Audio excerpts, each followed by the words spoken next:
warahmatullahi wabarakatuh. Perkenalkan, nama saya Sarah Nur Fajar, NIM C1AA 18112. Di sini saya akan melakukan tindakan airway breathing management. Untuk pengetahuan awalnya, organ pertama airway terdiri dari hidung, paring, dan laring.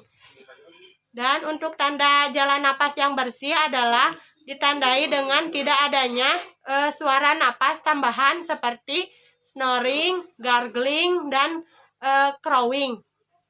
Nah, untuk organ utama breathing dan ventilasi adalah torak atau dada. Dan untuk fungsinya breathing dan ventilasi yang adekuat yaitu ditandai dengan tidak adanya cyanosis dan apne. Respirasi rate-nya adekuat dan saturasi atau kadar oksigennya lebih dari 95%. Terima kasih. Wassalamualaikum warahmatullahi wabarakatuh. Yang pertama, hal yang perlu diperhatikan yaitu cek terlebih dahulu alat resusitasinya. Di sini ada oropharyngeal airway, dicek apakah ada kebocoran atau tidak. Nah, kemudian di sini ada breathing mask. Breathing mask juga dicek apakah ada kebocoran atau tidak. Nah, yang selanjutnya di sini ada BPM. BPM juga dicek terlebih dahulu apakah ada kebocoran atau tidak. Nah, yang selanjutnya dekatkan alat. Kemudian lakukan 3A.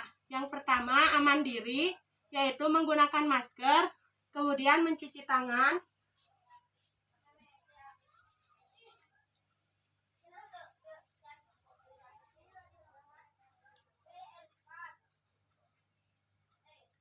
kemudian memakai handscoon,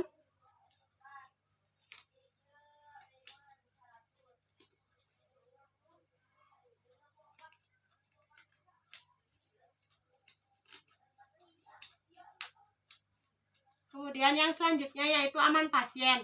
Aman pasien, pasien diposisikan dengan nyaman dan aman. Nah, yang selanjutnya yaitu aman lingkungan. Pasien dijauhkan dari lingkungan yang berbahaya. Nah, untuk yang selanjutnya, posisikan pasien berbaring terlentang, kemudian cek apakah ada cedera servikal atau tidak. Dicek, ternyata ada cedera servikal, maka lakukan pemasangan nekolar.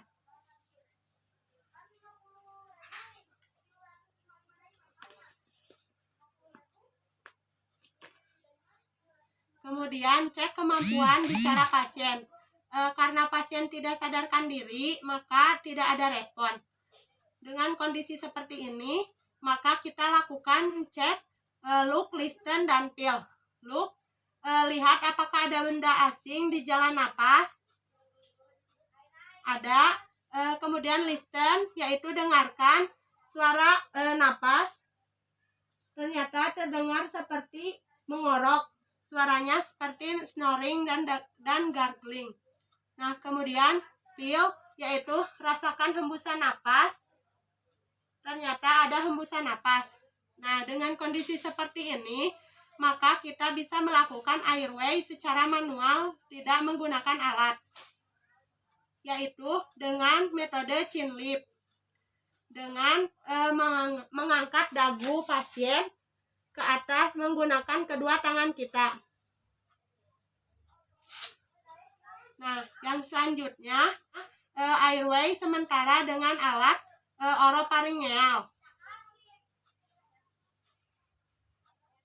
Dengan alat oropharyngeal.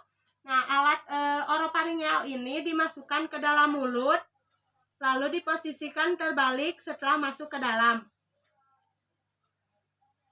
Nah, yang selanjutnya, karena tadi terdapat suara gargling dan terdapat cairan, maka kita lakukan suction. Yang pertama, sambungkan selang suction dengan mesin suction. Kemudian mesin dinyalakan. Lalu selang dibilas terlebih dahulu menggunakan air NaCl dalam kom.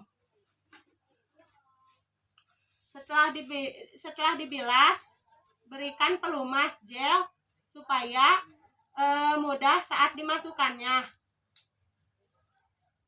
Kemudian masukkan selang suction ke dalam mulut selama 15 detik dengan memutar keluar. Nah, kemudian bilas kembali dengan air NaCl.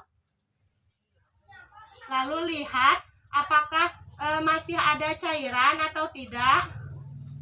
Nah, jika terdapat cairan, maka lakukan suction kembali. Namun, karena pasien tidak terdapat cairan, maka suction dihentikan. Matikan mesin suction. Setelah itu, kaji juga breathing dan ventilasinya dengan menggunakan teknik look, listen, feel, yaitu look, lihat apakah di dada terdapat penarikan dinding dada. Ternyata ada penarikan dinding dada. Nah, kemudian lihat apakah dada simetris atau tidak. Dada simetris, dan lihat apakah ada jejas di dinding dada atau tidak. Ada jejas di dinding dada. Nah, kemudian listen, yaitu dengarkan suara di dinding dada masih terdengar snoring dan gargling. Kemudian feel, rasakan di daerah bagian dada.